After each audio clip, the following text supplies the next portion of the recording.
¿Cómo enseñar a tu familia a respetarte? Estaba en mi estudio casero cuando mis papás me llamaron. No hay suficientes lugares para todos en la boda. Tuvimos que hacer recortes y tú fuiste uno de ellos. ¿Entiendes, verdad? Respiré hondo. Pero ya escribí un discurso. Y mi vuelo costó $14, no es reembolsable. Marco, la voz de mi papá cortó como cuchillo. Este es un evento formal. La gente come con varios tenedores. Los amigos CEOs de tu hermana estarán ahí y sabemos que las multitudes te ponen nervioso. Papá, tengo 29 años. Acuérdate de comer algo antes de devolvernos la llamada. Te pones de malas cuando tienes hambre. Clic. Colgó. Un frío me llenó el pecho. Dejé la escuela de cine hace 8 años y todavía no podían ni fingir que importaba. Una hora después, recibí otra llamada. Era la wedding planner. Señor Marco, habla Alicia de Bodas de Ensueño. Le llamo por la boda de su hermana el próximo mes. Su familia nos contactó con algunos cambios. Se me cayó el estómago. ¿Qué tipo de cambios? Lo eliminaron completamente de la lista de invitados, pero también solicitaron específicamente que conserváramos su depósito de $1,000 de pesos para el paquete de videografía. Su mamá dijo que la familia ya había destinado esos fondos a otros gastos de la boda. El paquete de videografía que insistí en pagar porque quería darle algo especial a mi hermana. Mis manos temblaban ahora, pero no de tristeza. Alicia, necesito preguntarte algo. ¿Cuál es el nombre del salón de la boda? El Salón Jardines del Pedregal. ¿Por qué? ¿Y quién es dueño de esa propiedad? Escuché papeles moverse. Está registrado bajo Cámara Producciones S.A.D.C.B. Mi voz estaba firme ahora. ¿Y la empresa de banquetes? Banquetes Platino, pero no veo por qué. Hizo una pausa. Espere, ese también es Cámara Producciones. Sigue. El florista, el DJ, las limusinas. Con cada nombre, escuché su respiración acelerarse. Señor Marco, ¿me está diciendo qué? Soy dueño de cada proveedor de esta boda. Cada uno. Las palabras se sintieron extrañas al salir. 8 años dejándolos creer que estaba batallando mientras en silencio construía un imperio de $1 millón filmando comerciales. 8 años de cuando consigas un trabajo de verdad y recordamos lo que pasó en tu graduación como si todavía fuera el adolescente torpe que pisó el vestido de la amiga de Sara. Cancela todo, dije en voz baja. Cada contrato, cada reservación. Envía a mis papás una cotización detallada mostrando exactamente cuánto necesitan cubrir de su propio presupuesto. Pueden quedarse con mi depósito de videografía ya que ya lo gastaron. Pero señor, la boda es en 3 semanas. Hay 180 invitados. Entonces más vale que empiecen a hacer llamadas. Después de colgar, me senté en mi estudio rodeado de equipo que pensaban que era solo un hobby caro. Mi celular vibró con un mensaje de mamá. Marco, ya tomamos nuestra decisión. La invitación tenía código de vestimenta de todos modos. Sabemos que batallas con eso. Cuando consigas un trabajo de verdad, entenderás estas decisiones. No contactes a tu hermana. Escribí de vuelta. Entendido. Suerte con los proveedores. Estaba sacando material de un disco cuando mi teléfono explotó con llamadas. Mamá, papá, mi hermana. Números que no reconocía. Los dejé sonar hasta que papá llamó por 8ª vez. Marco. Toda la prepotencia había dejado su voz. Estaba en pánico, casi gritando. Todos los proveedores acaban de cancelar. El salón, el banquete, todos. Ha habido un terrible error. No hay error, papá. Todos trabajan para mí. El silencio fue tan completo que pude escuchar su respiración. Eso es imposible. Tú haces videitos y apenas puedes. Hago comerciales para Nike, papá. Y cada proveedor que contrataste me reporta a mí. Podemos arreglar esto. Sigue siendo familia. Me reí. Hace una hora estabas preocupado de que no pudiera manejar varios tenedores. Marco, no seas sensible. Sabes que solo queremos lo mejor. No, papá. Lo que quieren es una boda que no pueden pagar. Mi teléfono sonó de nuevo. Esta vez era mi hermana. Casi no contesté, pero algo me hizo levantar el teléfono. ¿Marco? Su voz era pequeña, rota. Lloraba tan fuerte que apenas podía hablar. ¿Qué está pasando? Mamá y papá están gritando. El salón me llamó directamente. Dijeron que todo está cancelado. Mi enojo se desmoronó un poco. ¿Sabías que me desinvitaron? ¿Qué? No. Mamá dijo que tenías una filmación grande ese fin de semana y no podías venir. Sus sollozos se hicieron más fuertes. Cerré los ojos, sintiendo el peso de lo que había hecho. También se quedaron con mi depósito de $1,000 de pesos. Dijeron que ya lo habían gastado. $1,000. Marco. Dios mío, no sabía. No sabía nada de esto. Estaba hipando ahora.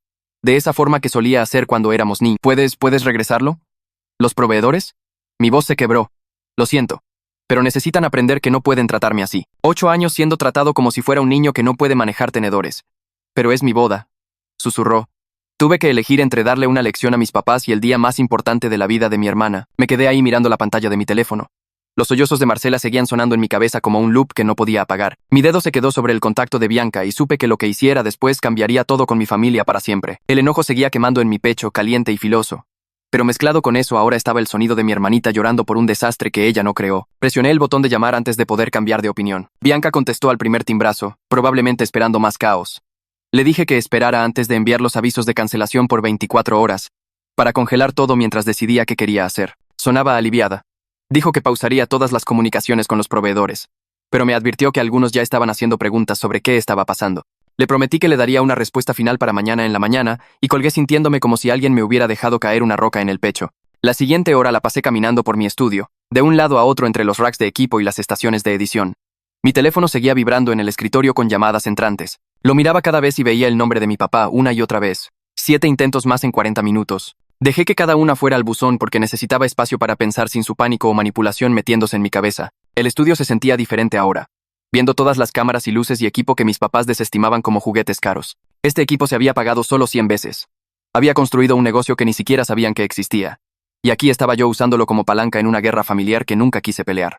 Alrededor de medianoche finalmente me obligué a escuchar los mensajes de voz de mi papá.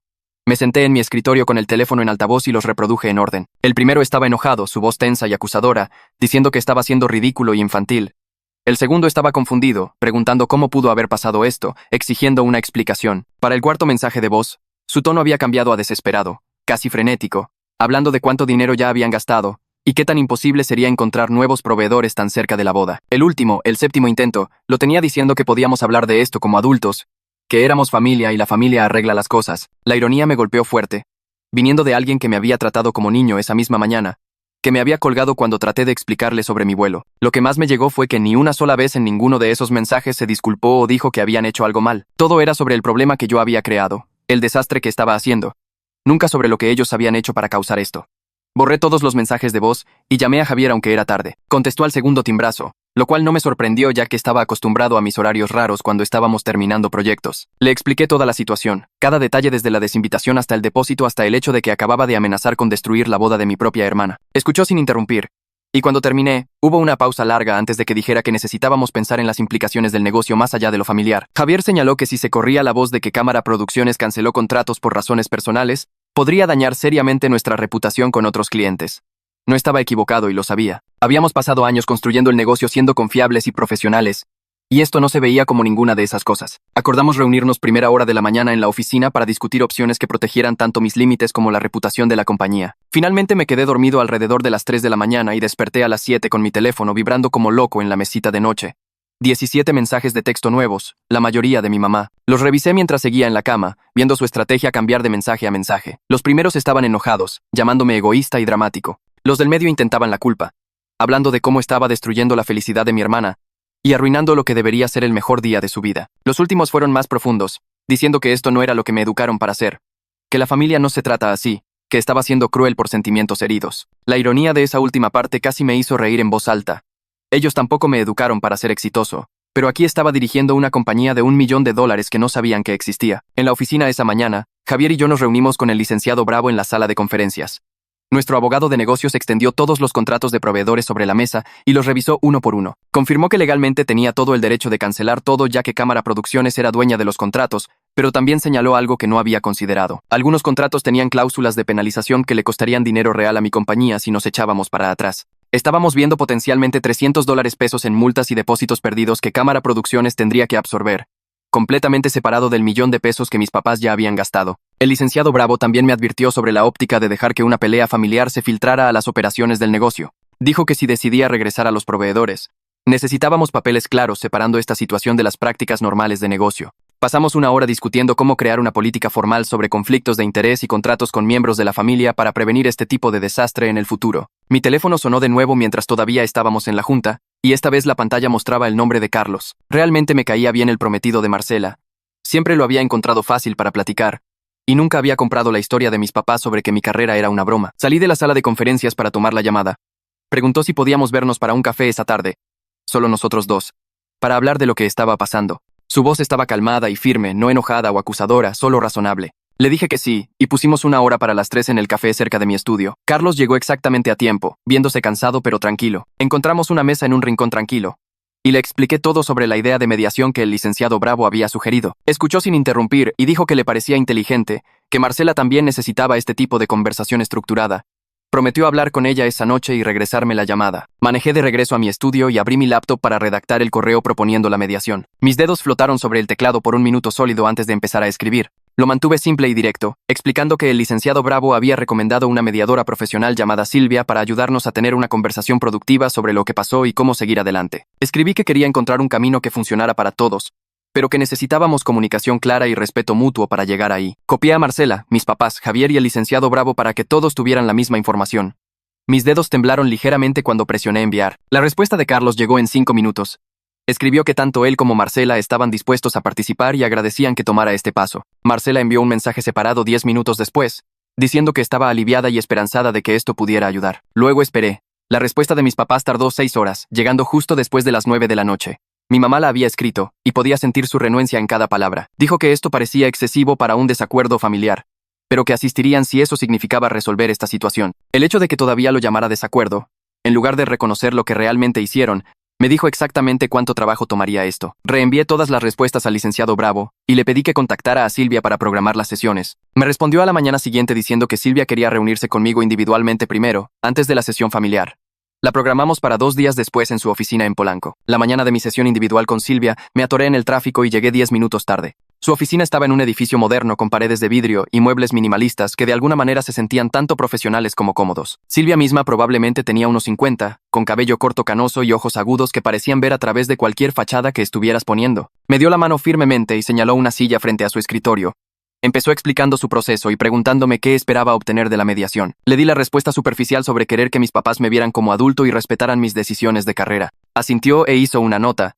Luego me miró con esos ojos agudos y preguntó si realmente quería una relación con mis papás, o si solo buscaba vindicación. La pregunta me golpeó más fuerte de lo que esperaba. Me quedé ahí un momento, realmente pensándolo y le dije honestamente que no sabía. Le expliqué que quería que me vieran como capaz y exitoso, que reconocieran que me lastimaron, pero no estaba seguro de si eran capaces de ese tipo de cambio. Le conté sobre 8 años de comentarios despectivos y ser tratado como si no pudiera manejar situaciones adultas básicas. Hizo preguntas específicas sobre mi negocio, sobre el incidente de la graduación que seguían mencionando, sobre mi relación con Marcela. Para el final de la hora, sentí que entendía el alcance completo del problema. Dijo que se reuniría con mis papás después, luego con Marcela y Carlos juntos, antes de que todos nos juntáramos para la primera sesión grupal. La primera sesión de mediación estaba programada para 4 días después de que había cancelado a los proveedores, lo que dejaba solo 12 días hasta la fecha de la boda. Llegué a la oficina de Silvia 15 minutos temprano y me senté en mi carro tratando de calmar mis nervios. Marcela y Carlos llegaron unos minutos después y entramos juntos. Mis papás ya estaban ahí, sentados en el área de espera con los brazos cruzados y expresiones idénticas de incomodidad. Silvia nos guió a una sala de conferencias más grande con una mesa redonda que nos forzaba a todos a enfrentarnos. Mis papás se sentaron de un lado, yo me senté directamente frente a ellos y Marcela y Carlos tomaron asientos un poco al lado. Silvia se posicionó en la cabecera de la mesa y empezó estableciendo reglas básicas sobre comunicación respetuosa y tomar turnos para hablar sin interrumpir. Enfatizó que estábamos aquí para discutir comportamientos específicos y sus impactos, no para atacar los caracteres de los demás. Mi papá apenas la dejó terminar antes de saltar. Dijo que toda esta situación se había salido de proporción y que habían tomado una decisión práctica sobre asientos que yo tomé muy personal. Silvia levantó la mano y lo detuvo a media frase. Le pidió que se enfocara en hechos en lugar de interpretaciones de mi reacción. Cuando lo presionó para explicar los hechos reales de lo que decidieron y por qué, se movió en su silla y miró a mi mamá. Luego admitió que me desinvitaron porque estaban preocupados de que estuviera incómodo alrededor de las conexiones profesionales de Marcela y que eso se reflejaría mal en la familia. Las palabras quedaron colgando en el aire entre nosotros. Sentí mi pecho apretarse, pero me forcé a mantenerme calmado y le pregunté directamente qué quería decir con reflejarse mal. Tropezó con una explicación sobre eventos formales y expectativas sociales y saber las cosas correctas que decir. Mi mamá saltó para ayudarlo, diciendo que estaban tratando de protegerme de una situación incómoda como el incidente de la graduación hace años. Silvia preguntó qué era el incidente de la graduación, y tuve que explicar que cuando tenía 17, accidentalmente pisé el vestido de la amiga de mi cita y lo rompí. Mis papás aparentemente habían estado guardando eso en mi contra por más de una década como prueba de que no podía manejar situaciones sociales formales. La voz de Marcela cortó la tensión, temblando pero firme. Dijo que no tenía idea de que todavía estuvieran colgados en la graduación y que usar un accidente de adolescente para justificar desinvitarme de su boda era absurdo. Carlos la respaldó inmediatamente, señalando que su familia nunca había expresado preocupaciones sobre mi asistencia y que mis papás parecían estar proyectando sus propias preocupaciones en la situación. Silvia redirigió la conversación al depósito de $1,000 de pesos, y vi la cara de mi mamá palidecer. Trató de explicar que lo pensaban como dinero familiar contribuyendo a un evento familiar, y que ya habían comprometido esos fondos para la mejora del salón y adiciones al banquete. Mantuve mi voz firme mientras señalaba que era mi dinero de mi negocio, dado como un regalo específico para videografía, y no tenían derecho a redirigirlo sin preguntarme primero. Mi papá se puso a la defensiva y dijo que si realmente era exitoso, no extrañaría $1,000 de pesos. Silvia le preguntó cómo se sentiría si alguien le quitara $1,000 de pesos sin permiso, sin importar su situación financiera. No tuvo una buena respuesta para eso. El silencio se extendió incómodamente, pero se sintió necesario. Pasamos la siguiente hora repasando cada punto específico de dolor y malentendido.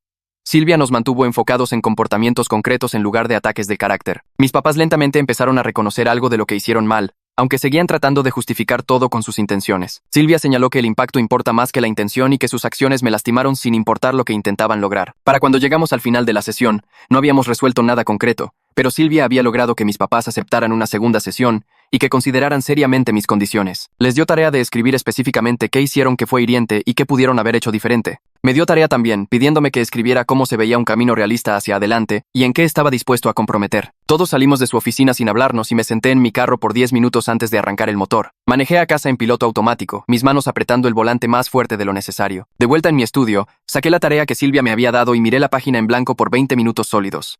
La pregunta era simple, pero seguía dando vueltas alrededor. ¿Qué quería realmente de todo esto? Empecé a escribir y las palabras salieron más rápido de lo que esperaba. Quería que me vieran como alguien que importaba, no como el chavo torpe de la graduación que no podía manejar cenas elegantes. La boda en sí casi parecía irrelevante ahora. Se trataba de si mis papás podían mirarme y ver un adulto real con una carrera real y una vida legítima. Escribí mis condiciones en viñetas. Una disculpa genuina que reconociera lo que hicieron mal. Un plan de pago para el $1.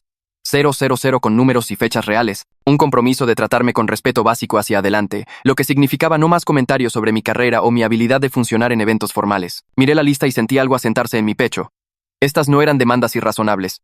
Solo eran límites que cualquier adulto merecía. Al día siguiente, revisé la lista 3 veces, asegurándome de que cada punto fuera claro y específico. No quería promesas vagas sobre hacerlo mejor. Quería acciones concretas que realmente pudieran cumplir. Para cuando llegó la segunda sesión de mediación, había impreso mi tarea y resaltado las secciones clave. La oficina de Silvia se sintió diferente esta vez. Mis papás llegaron exactamente a tiempo, ambos cargando carpetas que se veían sospechosamente preparadas. Tomamos los mismos asientos que antes, la misma tensión crujiendo en el aire, pero algo había cambiado ligeramente. Silvia empezó pidiendo a mis papás que compartieran lo que habían escrito. Mi mamá fue primero, sacando varias páginas escritas a mano que me sorprendieron. Realmente había puesto pensamiento real en esto. Enlistó la desinvitación sin tratar de suavizarla o hacer excusas. Escribió sobre tomar el depósito sin pedir permiso y cómo eso estuvo mal sin importar sus intenciones. Incluyó los comentarios despectivos sobre mi carrera, las comparaciones con los amigos CEOs de Marcela, los recordatorios constantes sobre la graduación como si todavía tuviera 17. Su voz tembló un poco mientras leía, y pude ver sus manos temblando en las páginas. La lista de mi papá vino después y era notablemente más corta. La había escrito en su celular y el formato estaba desprolijo, pero sí reconoció que debieron haberme hablado antes de tomar decisiones sobre la boda. Admitió que hicieron suposiciones sobre mi negocio sin molestarse en hacer preguntas. Su entrega fue más defensiva que la de mi mamá, muchas frases como en retrospectiva y quizá pudimos saber, pero al menos estaba diciendo algo. Silvia dejó que el silencio se asentara por un momento después de que terminaron de leer. Luego les preguntó directamente qué pudieron haber hecho diferente en cada situación. Mi mamá respondió primero, su voz más firme ahora. Dijo que debieron haber sido honestos sobre sus preocupaciones en lugar de inventar excusas sobre filmaciones grandes y arreglos de asientos. Admitió que estaban preocupados de ser juzgados por el círculo profesional de Marcela y que habían proyectado esa ansiedad en mí en lugar de lidiar con ella ellos mismos. Habló de cómo habían construido esta imagen de la familia perfecta en sus cabezas. Y yo no encajaba en esa imagen porque había dejado la escuela de cine. Mi papá añadió después de una pausa larga que debieron haber preguntado sobre mi negocio en lugar de asumir que estaba batallando. Dijo con renuencia que habían estado atorados viéndome como el adolescente torpe de la graduación en lugar del adulto en que me había convertido.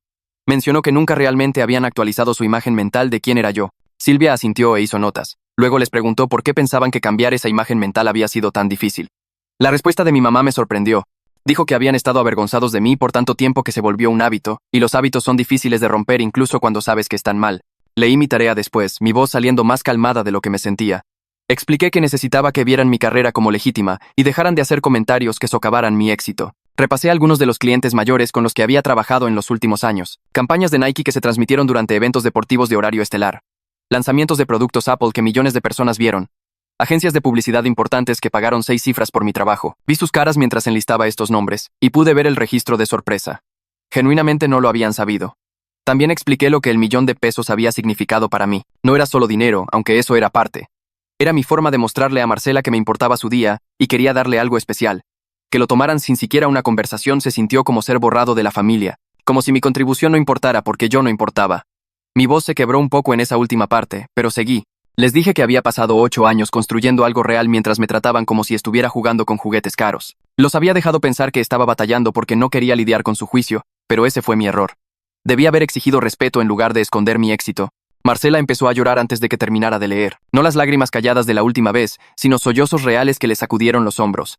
Carlos le pasó pañuelos y trató de recuperarse, pero las palabras salieron rotas de todos modos. Se disculpó por no defenderme antes. Dijo que había estado tan enfocada en mantener la paz y manejar las expectativas de nuestros papás que no se dio cuenta de qué tan mal me estaban tratando. Admitió que había escuchado los comentarios sobre mi carrera a lo largo de los años, pero los había descartado como cosas típicas de papás, sin entender cuánto se acumulaban. Carlos puso su brazo alrededor de ella y habló directamente a mis papás. Dijo que querían arreglar esto, y estaban dispuestos a reducir la boda significativamente si eso significaba que yo estuviera incluido y respetado. Mencionó que sus propios papás habían estado incómodos con el tamaño y el gasto desde el principio. Preferirían tener algo más pequeño y personal de todos modos. Marcela asintió contra su hombro y añadió que nunca había querido una boda enorme en primer lugar. Esa había sido la visión de nuestros papás, no la de ella. Mis papás se veían como si los hubieran cacheteado. La cara de mi mamá se puso pálida y mi papá se movió incómodo en su silla. Silvia dejó que el momento respirara antes de hablar. Señaló gentilmente que su preocupación por las apariencias parecía estar en la raíz de mucho de este conflicto. La boda grande era sobre impresionar a la gente. Desinvitarme era sobre no avergonzarse. Tomar el depósito era sobre mantener la imagen que querían proyectar. Les preguntó directamente si su relación conmigo era más importante que impresionar a los amigos CEOs de Marcela. Mi mamá dijo que sí inmediatamente, su voz firme. Mi papá tardó más en responder, me miró, luego a Marcela, luego de vuelta a Silvia. Finalmente dijo que sí también, aunque su mandíbula estaba apretada cuando lo dijo. Silvia hizo una nota y preguntó qué significaba eso en términos prácticos. Que estaban dispuestos a cambiar sobre la boda para priorizar las relaciones familiares sobre las apariencias. El silencio se extendió incómodamente y pude ver a mis papás intercambiando miradas, teniendo algún tipo de conversación sin palabras. Pasamos el resto de la sesión martillando soluciones concretas. El licenciado Bravo se unió por teléfono, su voz viniendo a través de la bocina de Silvia con esa calma profesional que siempre tenía. Repasó las opciones del plan de pago, explicando diferentes estructuras y plazos. Llegamos a $1,000 de pesos pagados de vuelta en 2 años con un pagaré formal, 24 pagos mensuales de alrededor de $42 cada uno. El licenciado Bravo explicó que esto separaba el aspecto de regalo del aspecto de control. No podían reclamar que era dinero familiar si estaban legalmente obligados a pagarlo de vuelta. El pagaré sería un contrato real con consecuencias reales si incumplían. Mi mamá se veía dolorida mientras el licenciado Bravo repasaba los términos, pero aceptó. Mi papá hizo algunas preguntas sobre tasas de interés y calendarios de pago, tratando de negociar mejores términos, pero el licenciado Bravo cerró eso rápidamente. Este no era un trato de negocios donde pudieran regatear. Esto era arreglar lo que habían tomado sin permiso. Mi papá firmó después de que el licenciado Bravo explicó las implicaciones legales de incumplir un pagaré entre miembros de familia. Para la boda en sí, acordamos que sería incluido como invitado completo sin restricciones o condiciones especiales. No daría un discurso formal porque honestamente no quería esa presión, y ellos tampoco. Pero sería tratado como cualquier otro miembro de la familia. Marcela habló y dijo que me quería en la mesa principal, justo junto a ella y Carlos. Mis papás acordaron sin mucha resistencia, lo que se sintió como progreso real. Mi mamá incluso sugirió que podía sentarme entre ella y Marcela, para que todos pudiéramos estar juntos. Aprecié el gesto aunque sabía que era parcialmente sobre mantener esa imagen familiar que le importaba tanto, pero al menos esta vez la imagen me incluía en lugar de borrarme. El problema más grande resultó ser la situación de los proveedores. Javier se unió a la junta a través de la laptop de Silvia, su cara llenando la pantalla con esa expresión concentrada que ponía cuando lidiaba con problemas operacionales. Explicó los desafíos de reinstalar todo con solo 8 días hasta la boda. Algunos proveedores ya habían reservado otros eventos en esos espacios de tiempo después de que cancelé. El florista había tomado un evento corporativo. El DJ tenía una fiesta de 15 años. El fotógrafo de respaldo tenía otra boda. Necesitaríamos encontrar reemplazos para al menos 3 proveedores mayores. Posiblemente 4 dependiendo de la disponibilidad de la compañía de limusinas. Javier estimó que podíamos restaurar alrededor del 70% del plan original, pero algunos compromisos serían necesarios. El tiempo era brutal, y algunas cosas simplemente no sería posible recrear. Sacó una hoja de cálculo mostrando qué proveedores estaban disponibles y cuáles no, codificados por color según nivel de prioridad. Mis papás se veían cada vez más estresados mientras Javier repasaba cada punto. Marcela sorprendió a todos interrumpiendo a Javier a media explicación. Dijo que quería usar esto como oportunidad para reducir a la boda que realmente quería. Su voz era más fuerte ahora, no temblorosa como antes. Ella y Carlos habían hablado de esto, y habían tomado una decisión juntos. Querían cortar la lista de invitados de 180 a 80 personas, amigos cercanos y familia solamente, sin contactos de negocios o parientes lejanos que apenas conocían. Querían moverse del salón masivo de jardines del Pedregal al lugar de jardín más pequeño en la misma propiedad. Esto haría la situación de proveedores mucho más fácil porque el lugar de jardín tenía diferente disponibilidad y necesitaba menos servicios. También reduciría costos significativamente, lo que significaba menos estrés financiero para todos. Carlos la respaldó inmediatamente, añadiendo que sus papás estarían aliviados por el cambio. Habían estado preocupados por el gasto y la formalidad desde el principio. Una boda más pequeña y más íntima se sentía bien para ambos. Silvia se volteó a mis papás y les preguntó directamente si podían apoyar la decisión de Marcela aunque no era lo que habían planeado. El silencio se extendió por lo que se sintió como una eternidad. Las manos de mi mamá estaban dobladas apretadas en su regazo, y seguía mirando a mi papá como esperando que hablara primero. Finalmente dijo que sí. Su voz callada pero clara. Mi papá tardó mucho más en responder. Y cuando lo hizo, su cara se veía como si acabara de comer algo podrido. Pero asintió y acordó. Marcela soltó un respiro que no sabía que estaba aguantando, y Carlos apretó su mano. Silvia hizo notas en su libreta y dijo que trabajaría con Javier para coordinar los cambios. Luego terminó la sesión recordándonos a todos que esto era progreso, y deberíamos reconocerlo. Durante los siguientes 3 días, mi teléfono básicamente vivió en mi mano porque Javier estaba llamando o mandando mensajes cada pocas horas con actualizaciones. Tenía todo su equipo trabajando en reorganizar todo, y era caos pero del bueno. Del tipo donde realmente puedes ver las cosas juntándose. El lugar de jardín en Jardines del Pedregal estaba disponible, lo cual era perfecto porque era mucho más manejable que ese salón masivo. Javier recuperó al florista primero porque solo habían tomado un trabajo corporativo pequeño que podían mover. El DJ aceptó honrar el contrato original después de que Javier explicó la situación y le ofreció un descuento en reservaciones futuras. El fotógrafo fue más complicado porque ya se había comprometido a otra boda ese mismo día, pero Javier encontró a su respaldo que resultó tener incluso mejores reseñas. El banquete fue la única pérdida total porque ya habían reservado una fiesta de aniversario enorme, pero Javier encontró este reemplazo increíble que a Marcela realmente le gustó más. Cuando le mostró su menú, se emocionó con las opciones creativas que ofrecían, cosas como botanas fusión y cócteles personalizados que el banquete original nunca sugirió. Me reuní con Bianca 3 veces esa semana para reconstruir el paquete de videografía desde cero. Tenía todos los planes originales, pero le dije que quería manejar esta filmación personalmente en lugar de enviar uno de mis equipos usuales. Se veía sorprendida y preguntó si estaba seguro porque era familia, y eso podía complicarse. Dije que exactamente por eso necesitaba hacerlo yo mismo, porque esta boda había dejado de ser solo otro evento y se convirtió en algo mucho más importante. Marcela vino a una de esas juntas y pasamos toda la tarde repasando listas de tomas. Me dijo qué momentos le importaban más, como el primer vistazo con Carlos y mi mamá, ayudando con el velo y los brindis en la cena. Seguía diciendo que no podía creer que estuviera haciendo esto por ella, y yo seguía diciéndole que era lo que había querido hacer desde el principio antes de que todo se arruinara. Mis papás enviaron la lista de invitados revisada con un mensaje sobre reducir a una celebración más íntima. Vi el correo porque me copiaron, y la redacción era cuidadosa, como si estuvieran tratando de no admitir que la habían regado la primera vez. Mi mamá me llamó al día siguiente, y pude escuchar el estrés en su voz cuando habló sobre qué iba a pensar la gente. Pero luego dijo algo que me sorprendió. Dijo que Marcela había tomado la decisión correcta, y no iba a pelearle por ello. La escuché en el teléfono con una de sus amigas más tarde esa semana explicando el cambio, y realmente sonaba orgullosa de Marcela por saber lo que quería. Era raro escuchar a mi mamá hablar así porque usualmente necesitaba controlar todo, pero quizá la mediación de Silvia realmente estaba funcionando. 4 días antes de la boda, mi papá me llamó, y por una vez no era sobre logística o problemas de proveedores. Preguntó cómo iba mi negocio, y cuando empecé a darle una respuesta rápida, dijo que no, que quería realmente entender lo que hacía. Entonces expliqué cómo funcionaba Cámara Producciones, cómo había construido la red de proveedores, qué tipo de proyectos comerciales tomaba. Escuchó sin interrumpir, lo que podría haber sido una primera vez en nuestra relación. Luego admitió que nunca había entendido mi trabajo, y había hecho suposiciones basadas en no saber nada sobre la industria. Dijo que pensaba que filmar comerciales era solo hacer videos de YouTube o filmar bodas barato. Le conté sobre la campaña de Nike y el proyecto de Apple, y seguía diciendo que no tenía idea, como si no pudiera creer que su hijo había construido algo exitoso. No fue una disculpa completa, pero fue la primera conversación real que habíamos tenido sobre mi carrera en 8 años. 2 días antes de la boda desperté con un correo largo de mi mamá. Lo leí en mi teléfono antes de levantarme de la cama, y luego lo leí 2 veces más porque no podía creer lo que estaba viendo. Escribió sobre cómo ella y mi papá se habían atrapado tratando de presentar una imagen familiar perfecta, y habían perdido de vista lo que realmente importaba. Dijo que me habían tratado como un problema a manejar en lugar de un hijo a celebrar. Reconoció que habían estado equivocados sobre mi carrera, y equivocados al desinvitarme, y equivocados al tomar mi dinero sin preguntar. Dijo que quería hacerlo mejor hacia adelante, y esperaba que les diera la oportunidad de probarlo. Algo en mi pecho se aflojó cuando leí eso. Como un nudo que había estado cargando por años finalmente empezó a deshacerse. El día antes de la boda, tuvimos el ensayo en el lugar del jardín, y era hermoso. El espacio era íntimo y personal de una forma que el salón gigante nunca hubiera sido. Las flores ya se estaban instalando, y la luz natural viniendo a través de los árboles hacía que todo se viera suave y cálido. Mis papás llegaron viéndose nerviosos, pero estaban intentando. Podía ver eso. No hicieron comentarios sobre la escala más pequeña o trataron de sugerir cambios. Mi papá realmente ayudó a Carlos a descifrar dónde todos estarían parados durante la ceremonia. Luego hizo un chiste sobre que yo sabía cómo usar todos los tenedores en la cena, y por una vez no se sintió malo.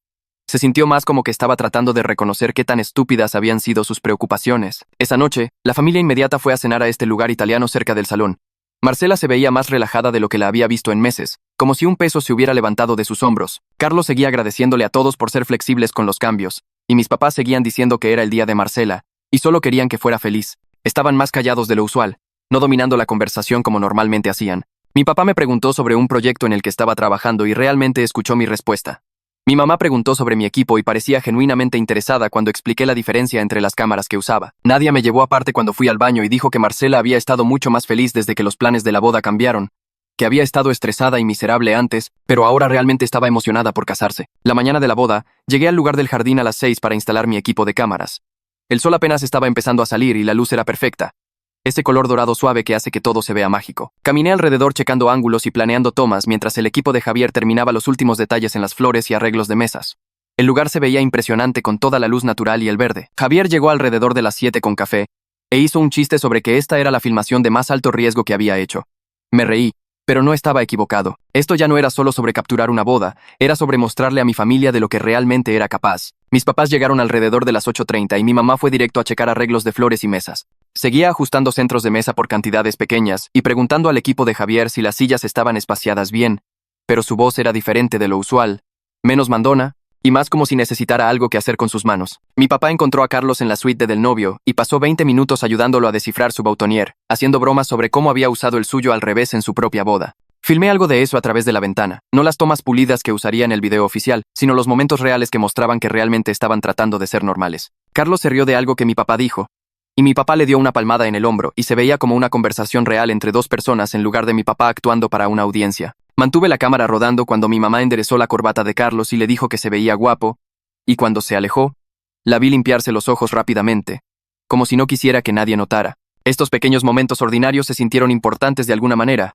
como prueba de que todos éramos capaces de ser decentes entre nosotros cuando dejábamos de preocuparnos por las apariencias. Marcela salió de la suite de la novia alrededor de las 9:15, y mi mamá lo perdió inmediatamente. Las lágrimas estaban corriendo por su cara antes de que Marcela siquiera llegara completamente a través de la puerta, y seguía diciendo qué hermosa se veía su hija mientras trataba de no arruinar su maquillaje. Levanté mi cámara y capturé a mi mamá ayudando con el velo, sus manos temblando ligeramente mientras ajustaba la tela y metía un mechón del cabello de Marcela de vuelta en su lugar. Había algo suave en ese momento, algo que me hizo pensar que quizá debajo de toda la ansiedad de estatus y problemas de control, mi mamá realmente sí se preocupaba por nosotros a su manera desordenada. Marcela me miró mientras mi mamá se ocupaba con el velo y me sonrió.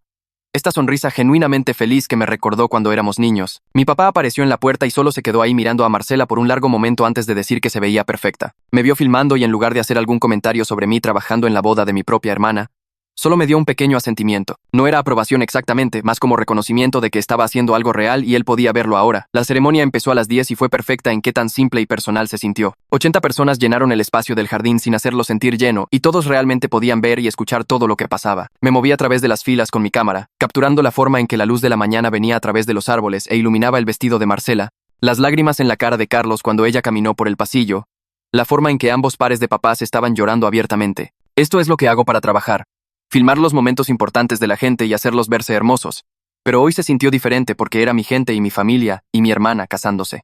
Obtuve tomas de Nadia arreglando la cola de Marcela y limpiando sus propias lágrimas, de los papás de Carlos tomados de la mano durante los votos, de mi papá alcanzando para apretar la mano de mi mamá cuando Marcela dijo, sí, acepto. Cada cuadro importaba más que cualquier comercial de Nike que hubiera filmado, porque este era el día en que mi familia empezó a realmente verme como alguien que importaba. La recepción se movió al pabellón del jardín, y la gente comió y bailó y celebró mientras yo seguía filmando. Mi papá se paró a dar un brindis alrededor del mediodía, y casi bajé la cámara porque no estaba seguro de querer grabar lo que fuera que estuviera a punto de decir. Pero luego empezó a hablar sobre ambos sus hijos y sus logros, usando nuestros nombres reales y describiendo nuestras carreras reales, y por primera vez mencionó Cámara Producciones por nombre. Dijo que estaba orgulloso de Marcela por construir su carrera en finanzas, y orgulloso de mí por construir una compañía de producción exitosa, y que ambos sus hijos habían elegido parejas que apoyaban sus ambiciones en lugar de tratar de cambiarlos. No fue una disculpa completa por todo lo que había pasado, y no reconoció el desastre de la boda o los años de desestimar mi carrera, pero fue progreso. Estaba parado frente a 80 personas y reclamándome como su hijo exitoso en lugar de pretender que no existía. Y eso significaba algo. Seguí filmando aunque mis manos estaban temblando un poco, y cuando terminó y todos aplaudieron, me miró directamente y levantó su copa. Más tarde en la noche, cuando las cosas se estaban calmando, Marcela agarró mi brazo y me alejó de la multitud. Me dijo que estaba agradecida de que no me hubiera dado por vencido con la boda o con la familia, que verme poner límites le había enseñado que ella podía hacer lo mismo. Dijo que por eso se sintió lo suficientemente fuerte para reducir a la boda que realmente quería en lugar del show que nuestros papás estaban planeando. Nos abrazamos y me di cuenta de que quizá algo bueno había salido de todo el desastre después de todo. Había encontrado su voz y aprendido a decir no a cosas que no le servían, y yo había aprendido que no tenía que aceptar ser tratado como niños solo porque éramos familia. Ambos habíamos crecido un poco a través de este desastre. Mi mamá se me acercó mientras la recepción estaba terminando y preguntó si podíamos hablar en privado. Nos alejamos del pabellón hacia el sendero del jardín, y me dijo que había estado pensando mucho sobre cómo me habían tratado a lo largo de los años. Dijo que ella y mi papá habían estado aferrados a esta imagen desactualizada de quién era yo, todavía viéndome como el adolescente torpe de la graduación en lugar del adulto en que me había convertido. Admitió que no era justo para mí o para nuestra relación, y quería empezar de nuevo con cenas regulares donde realmente escucharan en lugar de sermonear. Su voz era callada, y seguía mirando el suelo en lugar de a mí, como si estuviera avergonzada de estar diciendo todo esto en voz alta. Le dije honestamente que estaba dispuesto a intentar, pero tomaría tiempo reconstruir confianza. La desinvitación y la situación del depósito no eran solo incidentes aislados. Eran parte de un patrón de menosprecio que había estado pasando por 8 años. Cada comentario sobre conseguir un trabajo de verdad, cada comparación con los amigos CEOs de Marcela, cada vez que habían actuado como si mi carrera fuera un hobby en lugar de un negocio, había construido este muro entre nosotros. Asintió y dijo que entendía, y que ella y mi papá estaban comprometidos a hacer el trabajo a través de sesiones continuas de mediación con Silvia. No fue una reconciliación milagrosa donde todo de repente se volvió perfecto, pero fue un punto de partida real para construir algo mejor. La siguiente semana recibí una notificación en mi teléfono de que dinero había sido depositado en mi cuenta de negocio. Revisé y vi $42 con una nota que decía primer pago de 24. Mis papás habían hecho su primer pago en el plan de reembolso sin que tuviera que recordarles o enviar al licenciado Bravo tras ellos, y eso se sintió significativo. Reenvié la notificación al licenciado Bravo y confirmó recibo y actualizó el pagaré en nuestros archivos. Javier vio la cadena de correos e hizo un chiste sobre requerir que todos los miembros de familia firmen contratos antes de cualquier interacción futura, y honestamente no era la peor idea que había escuchado. Quizá tener todo por escrito forzaría a todos a ser claros sobre expectativas en lugar de hacer suposiciones. 2 semanas después de la boda, terminé de editar el video y manejé al departamento de Marcela y Carlos para entregarlo. Se sentaron en su sillón y vieron todo mientras yo estaba parado nerviosamente junto a la puerta y al final ambos estaban llorando. Marcela dijo que era perfecto, que había capturado exactamente cómo se sintió el día y lo hice hermoso sin hacerlo falso. Publicó algunos clips en redes sociales ese fin de semana con un caption sobre cómo las bodas íntimas eran mejores que las grandes producciones, y un montón de sus amigos CEOs comentaron diciendo que deseaban haber hecho algo similar en lugar de los eventos masivos que habían planeado. Carlos me envió un mensaje largo agradeciéndome por el video y por ayudar a que la boda sucediera del todo. Un mes después de la boda tuvimos otra cena familiar, pero esta vez fue en mi estudio para que mis papás pudieran ver mi espacio de trabajo apropiadamente. Les di un tour del equipo y las bahías de edición y el pequeño foro que usábamos para ciertas filmaciones, y seguían haciendo preguntas sobre cómo funcionaba todo. Luego les mostré algo de mi trabajo comercial, incluyendo un spot de Nike que estaba al aire nacionalmente en transmisiones deportivas. Mi papá seguía diciendo, tú hiciste esto, como si no pudiera procesar que su hijo había creado algo que se estaba mostrando a millones de personas. Mi mamá hizo preguntas detalladas sobre el proceso de producción. ¿Cuánta gente estaba en el set? ¿Cuánto tomó filmar y editar? ¿Cómo se veía el proceso de aprobación del cliente? Era surreal tenerlos realmente interesados en mi carrera después de años de descartarla como hacer videitos. Pero traté de responder todo honestamente y mostrarles lo que mi trabajo realmente involucraba. Se quedaron 3 horas viendo diferentes proyectos y haciendo preguntas, y cuando se fueron mi papá me dio la mano y dijo que estaba impresionado. No era todo lo que había querido de ellos, pero era más de lo que había tenido antes. En esa cena conectamos mi laptop en la mesa y nos conectamos con Silvia para nuestra primera sesión de seguimiento. Apareció en pantalla con su libreta y preguntó cómo todos estábamos manejando los acuerdos que habíamos hecho en la mediación. Mis papás se sentaron rígidos al principio, y mi papá se aclaró la garganta antes de admitir que todavía se estaban acostumbrando a verme como alguien que dirige un negocio exitoso en lugar de su hijo que dejó la escuela de cine. Mi mamá añadió que era difícil romper viejos patrones, pero estaban haciendo un esfuerzo para cacharse cuando empezaban a caer en comentarios despectivos. Le dije a Silvia honestamente que todavía estaba trabajando en años de sentirme invisible para ellos, que el dolor no solo desaparecía porque tuvimos algunas buenas conversaciones, pero podía ver que estaban intentando y eso importaba. Silvia asintió y sacó su calendario, programando check-ins en video mensuales para los próximos 6 meses para que pudiéramos rastrear progreso y abordar cualquier retroceso antes de que se convirtiera en un problema mayor. Después de que la llamada terminó, mi papá me ayudó a limpiar los platos de la cena sin que se lo pidiera, lo que se sintió como un cambio pequeño pero significativo. 2 semanas después, Marcela y Carlos regresaron de su luna de miel en Costa Rica e invitaron a toda la familia a ver sus fotos. Se habían quedado en este resort ecológico increíble justo en la playa que realmente podían pagar porque habíamos reducido tanto la boda. Marcela seguía mostrándonos fotos del bungalow privado y la tirolesa que hicieron a través de la selva, y se veía más relajada de lo que la había visto en meses. Carlos sacó algunos mensajes en su teléfono de invitados de la boda, y Marcela leyó algunos en voz alta sobre cómo la gente seguía diciéndoles que fue la mejor boda a la que habían ido porque se sintió tan personal y real en lugar de como un evento corporativo. Mis papás se sentaron en el sillón escuchando, y mi mamá realmente dijo que había disfrutado la boda más pequeña, más de lo que esperaba porque pudo tener conversaciones reales con gente en lugar de solo hacer plática ligera con una multitud enorme. Mi papá asintió y pude decir que finalmente estaban aceptando que cortar la lista de invitados había sido la decisión correcta aunque no era lo que originalmente habían querido. 3 meses después de la boda, conseguí un contrato enorme con una marca de carros de lujo para filmar toda su campaña de primavera. El presupuesto era más grande que cualquier cosa que había hecho antes e invité a mis papás a venir a ver uno de los días de filmación. Aparecieron en la locación del centro donde habíamos cerrado 2 cuadras para filmar y pude ver sus caras cambiar mientras me veían dirigir un equipo de 15 personas instalando luces y cámaras y coordinando con el equipo creativo del cliente.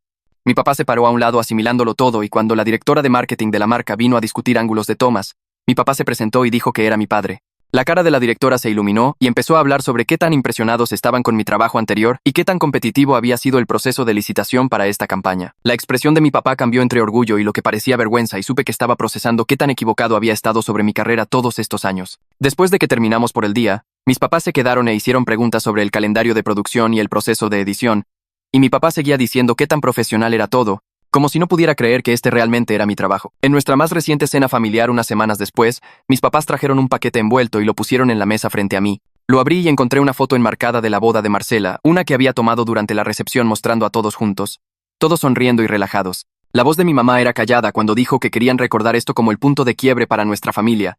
Cuando empezamos a ser honestos entre nosotros en lugar de pretender que todo estaba bien, admitió que todavía había momentos incómodos cuando viejos patrones surgían, momentos cuando mi papá casi hacía un comentario despectivo sobre mi trabajo, o cuando ella se cachaba tratando de manejar la imagen de todos. Pero estábamos construyendo algo más real que lo que habíamos tenido antes.